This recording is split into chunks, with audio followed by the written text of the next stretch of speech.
Fala galera, tudo bom? Aqui que tá falando Coreia e no vídeo de hoje vamos falar um pouco sobre alguns acontecimentos posterior à Revolução Industrial até o período pré-crise de 1929. Se você não é inscrito no canal, se inscreva e ative o sininho para receber uma notificação quando for lançado um vídeo novo. Vamos lá para o conteúdo. Durante o século XIX, os efeitos da Revolução Industrial se espalharam por toda a Europa e pela América do Norte, transformando as nações que antes eram agrícolas em economias industriais. O processo foi muito rápido, alterando a estrutura da economia e seus fundamentos.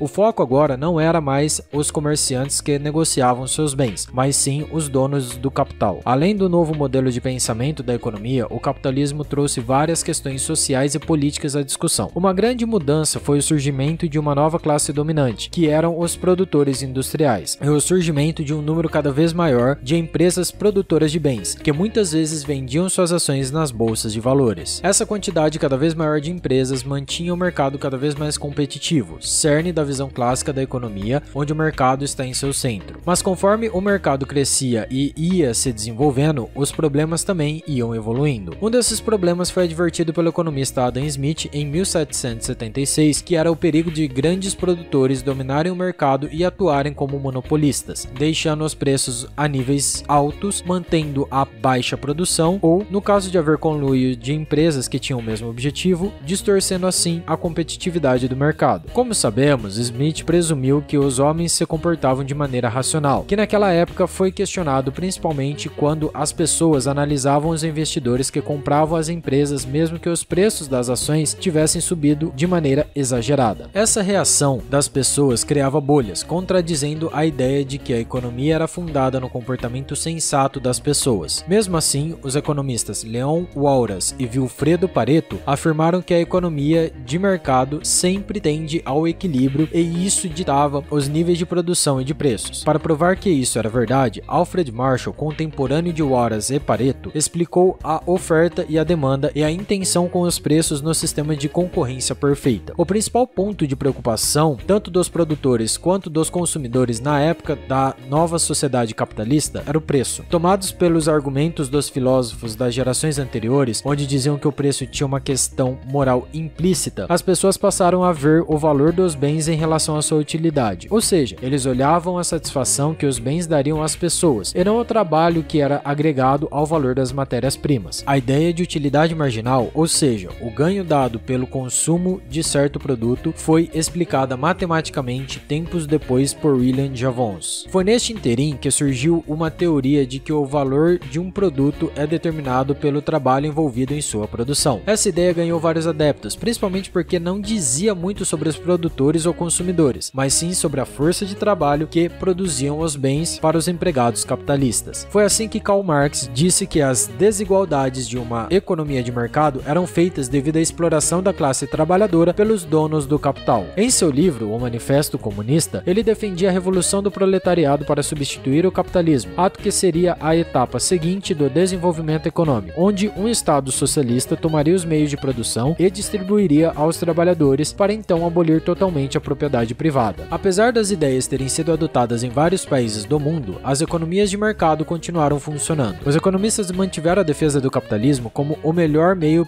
de garantir a prosperidade, ainda que acreditem que seja necessário certo grau de intervenção estatal para garantir que certa, entre aspas, injustiças sejam cometidas. Indo de encontro às teorias de Marx, veio a escola austríaca de pensamento econômico, colocando o enfoque no poder criativo do sistema capitalista. Em 1929, a livre economia estava presa a receber críticas maciças devido à crise. Os economistas neoclássicos e a escola austríaca ressurgiram mais tarde com modelos para as economias do mundo ocidental, posterior à grande crise, chegando a destruir boa parte das economias comunistas planificadas. E assim terminamos nosso vídeo de hoje. Falamos sobre os principais acontecimentos durante a Revolução Industrial até chegarmos no momento da crise de 1929. Se você ficou com alguma dúvida, deixe sua pergunta aqui embaixo que farei o máximo que puder para conseguir respondê-la. Até o próximo vídeo e tchau!